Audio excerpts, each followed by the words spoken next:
Cakap.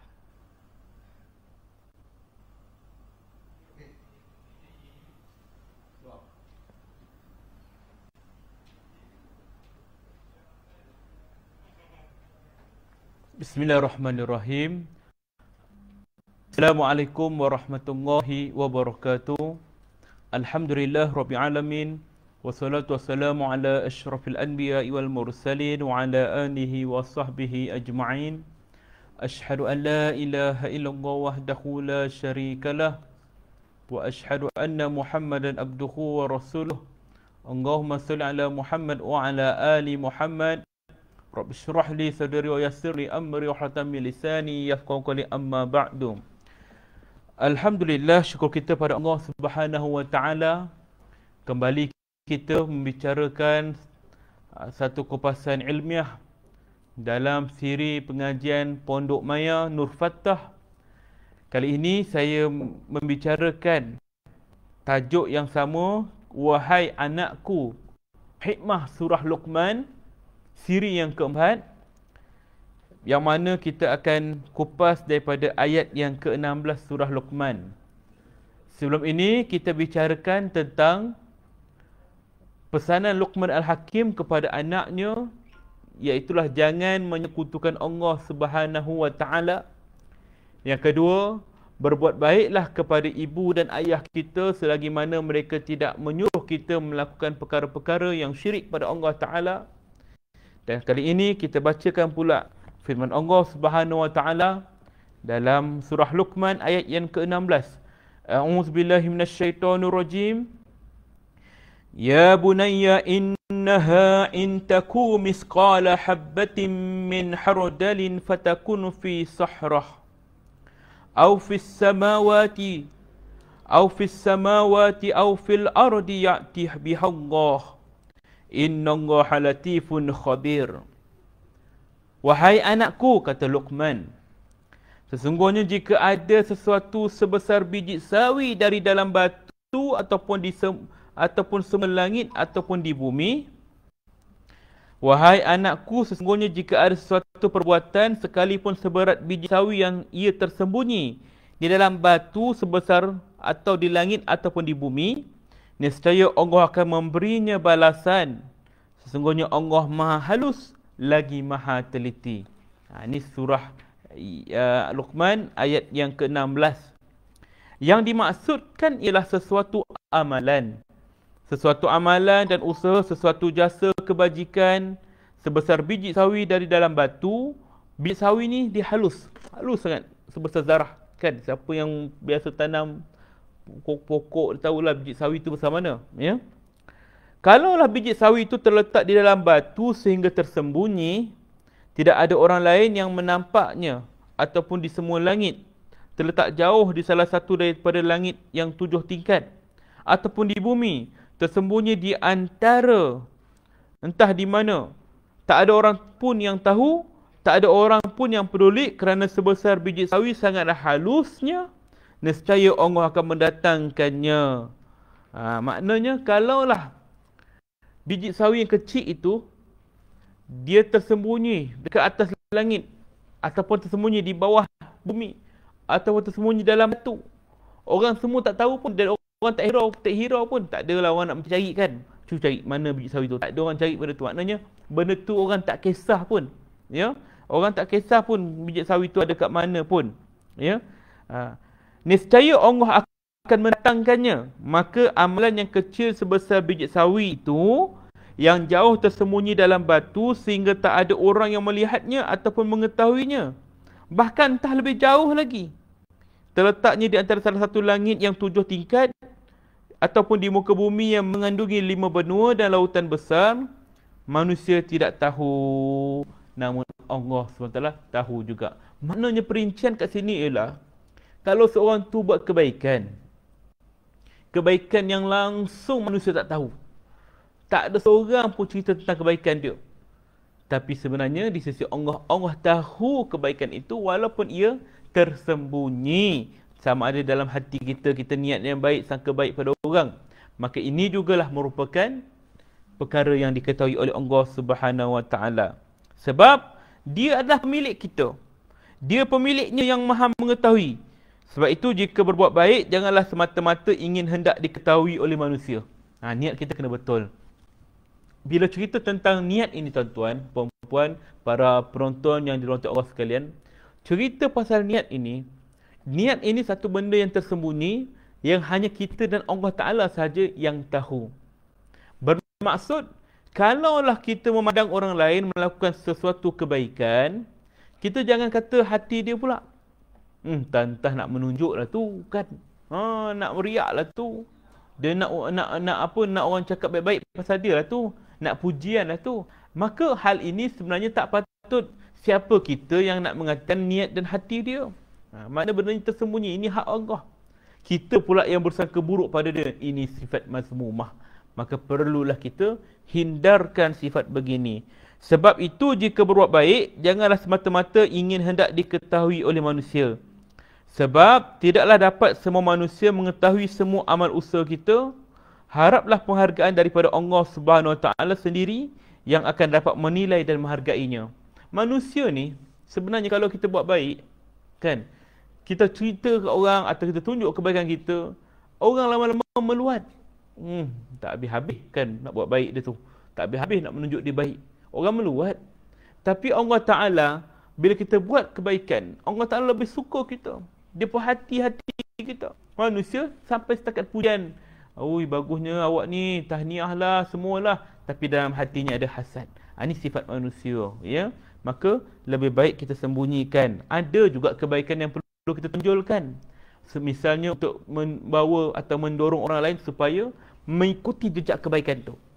Tunjukkan kebaikan supaya orang lain dapat ikut. Maka hal ni dia terkait dengan hati kita. Kenapa nak tunjuk? Supaya orang lain nampak dan orang lain ikut. Kita yang melihat orang lain buat kebaikan, kita jangan sangka buruk pada dia. Sangka baik juga. Mungkin mudah-mudahan dia buat tu kerana nak tunjuk contoh pada orang lain. Ini kita kena tahu, ya. Sebab tidaklah dapat semua manusia mengetahui semua amal usaha kita. Haraplah penghargaan daripada Allah Ta'ala sendiri yang akan dapat menilai dan menghargainya. Sesungguhnya Allah itu adalah maha luas, sehingga tidak ada yang terlepas dari perhitungannya dan keadilannya. Maknanya kita tunjukkanlah kebaikan kita kepada Allah Subhanahu Wa Ta'ala semata-mata. Ada orang dia suka nak tunjuk kebaikan dia, tapi niatnya kerana orang nak ikut. Maka benda ni bagus. Tapi nawai itu dia ni sama ada dia betul ikhlas atau tidak, ini urusan dia dengan Allah. Dia bersedekah nak tunjuk ke orang. Hari ni saya sedekah RM10 di tabung masjid. Cekit, ambil gambar kan. Ada buat selfie ke, bagi orang makan ke apa ke. Maka hal ini terkait pada hati dia, nawai itu dia. Kita yang melihatnya, jangan mencemuhnya. Setiap kebaikan itu adalah sedekah. Maka kita pun anggap sajalah ini adalah kebaikan daripadanya, kita ambil yang manfaat saja. Kata orang kan, ambil yang jernih, buang yang keruh. Macam itulah dia. Ya? Sehingga sejak dari yang serba kasar dan besar sampailah pada yang serba halus, semuanya dalam pengetahuan Allah Ta'ala. Benda yang besar atau benda yang kecil, semuanya di dalam pengetahuan Allah Subhanahu Wa Ta'ala. Ayat ini juga amat penting bagi meneguhkan hubungan batin insan dengan Allah Subhanahu Wa Ta'ala. Pengubah jerih payah atas amal usaha yang kadang-kadang tidak ada penghargaan daripada manusia. Kadang-kadang kita rasa kecewa kan, manusia hargai kita. Aku dah buat habis baik dah, tapi terima kasih pun tidak. Ucap terima kasih pun tidak. Ni sedih kita kan. Tapi kita ni perlulah ubat hati kita bahawa Allah Subhanahu Wa Ta'ala ini, dia menghargai usaha kita. Masya Allah. Dia kasih pada kita. Dia tahu kita buat. Allah nilai kita. Ya Allah, ya. Banyak dalam dunia ini manusia yang jadi bahagian penting dari seluruh masyarakat, namun masyarakat sendiri tidak mengingati kepentingan itu. Banyak manusia, semua manusia ada kepentingan untuk orang lain. Tapi manusia tak menghargai kepentingan dia itu. Misalnya, bukankah penting nelayan miskin di tepi pantai? Nelayan. Contoh nelayan. Nelayan yang mana tangkap ikan kerja dia hidup dia miskin, susah. Tapi penting tak kerja nelayan ni? Orang yang kita tidak perhatikan, orang yang kita tidak berapa hargai, orang yang kita tak jumpa pun, tak ucap terima kasih pun, dia tak famous pun. Tapi penting tak tugas nelayan ini? Ya? Kalau mereka tidak turun ke laut mencari ikan, yang harganya untuk membeli beras bagi makanan anaknya, nescaya tidaklah orang di kota merasakan empuk dan enak daging ikan itu. Betul tak? Kalau tak ada nelayan, dia turun ke laut daripada pagi sampai ke tengah malam baru balik, tengah hari buta baru balik. Maknanya kita tak akan dapat rasai ikan-ikan yang bermacam jenis yang sedap itu. Ya. Tetapi siapa yang menghargai nelayan? Ada tak orang ucap terima kasih nelayan? Tak ada, kan? Pangkat jadi menteri sangat penting. Contoh kita yang besar tadi, kecil nelayan. Pangkat jadi menteri pula yang besar tu. Pangkat jadi menteri sangat penting, namun pemandu yang membawa menteri pun lebih penting juga. Pemandu dia penting tak? Menteri dah tentu penting. Pemandu dia, driver menteri, penting tak? Penting juga. Seorang yang penting dalam perjalanan dengan kenderaannya daripada kota kediamannya ke kota yang jauh. Dia cerita ibaratlah satu orang menteri dalam perjalanan nak pergi ke satu tempat yang jauh, dibawa oleh pemandunya, tiba-tiba dengan tidak disangka ada kerosakan pada kenderaan itu sehingga mereka terpaksa berhenti di tengah jalan. So kat celah kampung semua, tiba-tiba kereta rosak. Dekat dalam hutan belantara pula tu. Hanya ada sebuah pondok kecil saja ada di tepi jalan itu. Hanya ada satu pondok je. Kereta dah rosak tengah hutan. Menteri dengan pemandu tadi nak pergi mana? Nampak ada pondok. Mereka pun pergi ke tengah di tepi pondok itu.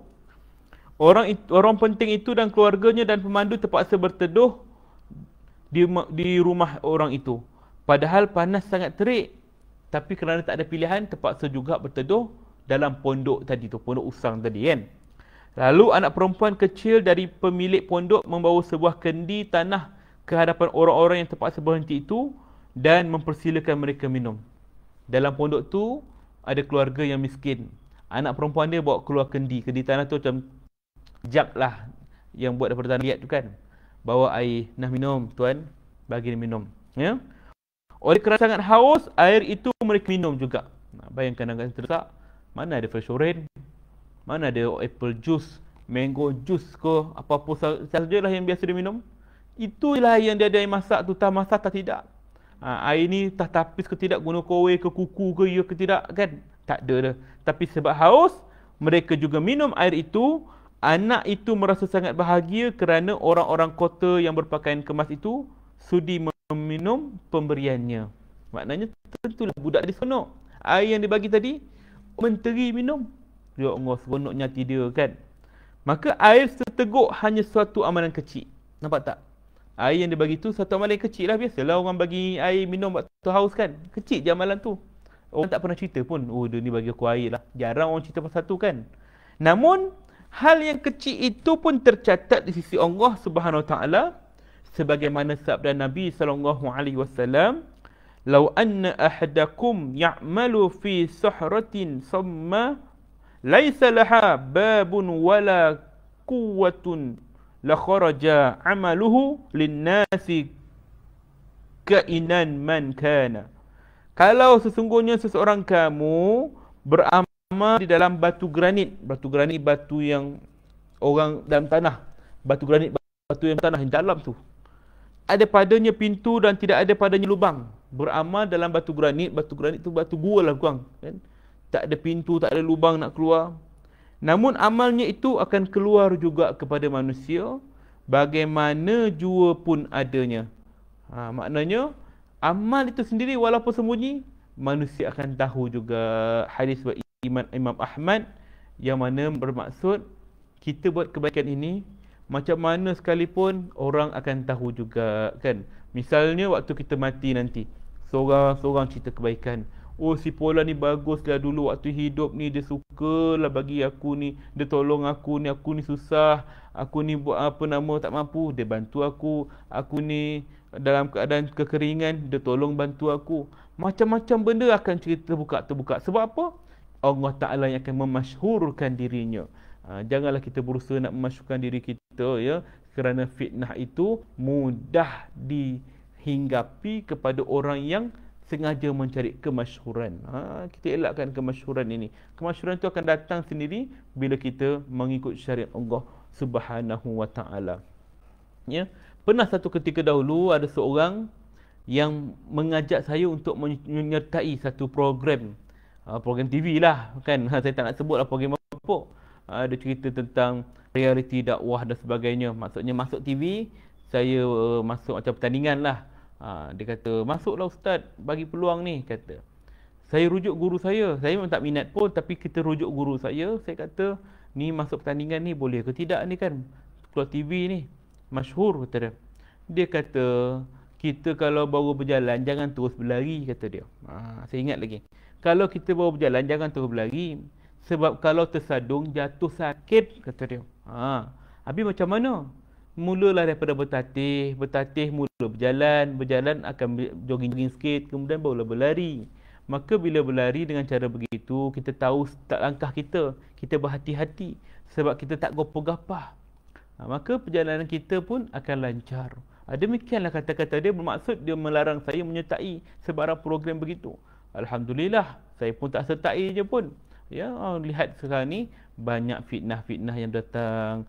Mungkin kalaulah saya sertainya, mungkin saya pun akan terpalit daripada fitnah-fitnah itu. Maka ini adalah hal-hal yang saya katakan bahawa bila nak kaitkan dengan ayat tadi, bila satu benda yang kita buat, kita bukan mengharapkan kemasyhuran. Allah Ta'ala sendiri akan masyhurkan kita. Tapi kalau kita mengejar kemasyhuran, kita mengejar untuk mencari populariti, maka Allah Ta'ala pun tak pandang kita. Bila Allah tak pandang kita kerana niat kita lain, maka rahmat Allah pun tak turun, maka menyebabkan kita ini akan mendapat fitnah. Wa iyazubillah min zalik, ya. Jadi pesanan Luqman Al-Hakim tadi, dia pesan pada anak dia, wahai anakku, sesungguhnya jika ada sesuatu perbuatan sekalipun seberat biji sawi itu tersembunyi dalam batu besar, ataupun tersembunyi di langit, ataupun tersembunyi di bumi, nescaya Allah akan memberinya balasan. Maknanya buatlah kebaikan, jangan harap kebahagiaan manusia. Kalau kita harap kebahagiaan manusia, sakit tu lebih dalam nanti, ya, sebab kita mudah dikecewakan. Tapi kalau kita mengharapkan daripada Allah Ta'ala, Allah akan menghiburkan kita. Maka ayat ini lebih kepada nak mendidik kita supaya sentiasa fikir sebaik-baik pemberi balasan ialah Allah Subhanahu wa Ta'ala. Jadi sekarang itulah fokusan saya pada malam ini untuk bincangkan pesanan Luqman Al-Hakim kepada kita semua. Insya-Allah program Pondok Maya Nur Fatah ini akan berterusan, akan dihadiri oleh para asatizah yang berlainan selain daripada saya. Ini sebagai satu permulaan. Mungkin kami ini baru lagi dalam media ini, jadi ada sebarang cacat cela, kekurangan itu mohon maaf, mohon ampun, dan insya-Allah kita akan ubah lebih baik daripada hari demi hari. Sebarang cadangan, sebarang idea, buah fikiran sangatlah kami alu-alukan. Insya-Allah mudah-mudahan kita berjumpa lagi dalam kesempatan. Wabillahi taufiq wal hidayah. Wassalamualaikum warahmatullahi wabarakatuh.